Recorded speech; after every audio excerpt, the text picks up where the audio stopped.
चाहिँ विशेष गरी यता पश्चिमपट्टि चाहिँ त्यो भूमिको समस्या छ त्यो सुकुम्बासीपट्टि भनेको उनीहरूले लामो समय चाहिँ त्यो भोग गरिरहेको छ तिरोतिरहेको छ सबै छ तर त्यो लाल पूर्जामा रोकिराखेको छ एउटा अनि भनेको पहिल्यै वर्षदेखि बसिरहेको एकदम वर्षदेखि भनेको घरहरू सबै व्यवस्थित छ मान्छेको यो नेपालमा चाहिँ ठ्याक्कै सुकुम्बासीको समस्या चाहिँ कसरी भयो भन्दाखेरि ठ्याक्कै ओरिजिनल सुकुम्बासीको भन्ने चाहिँ छुट्याउनै सकेन क्या त्यो चाहिँ सरकारले पनि सकेन भूमि आयोगले पनि सकेन अब वर्षौँ वर्ष 50औं वर्षदेखि बसेको सुकुम्बासीले चाहिँ जग्गा कहिले पनि पाएनन् होइन सरकारको नीति कस्तो भइदियो अहिलेसम्म भन्दाखेरि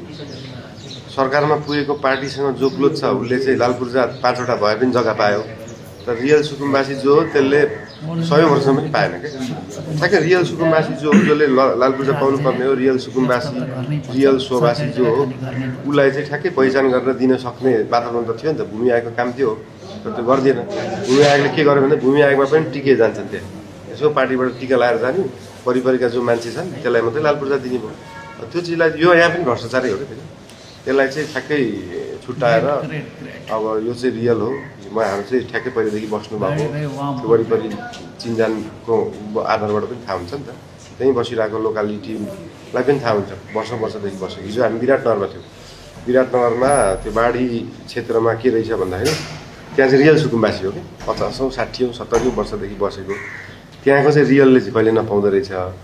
तर ठ्याक्कै भूमि आयोगसँग नजिक भएको त्यहाँको पदाधिकारीसँग नजिक भएको त्यहाँको सदस्यसँग नजिक भएकोले पाउँदो रहेछ क्या यसलाई चाहिँ क्लियर गर्न सकियो भने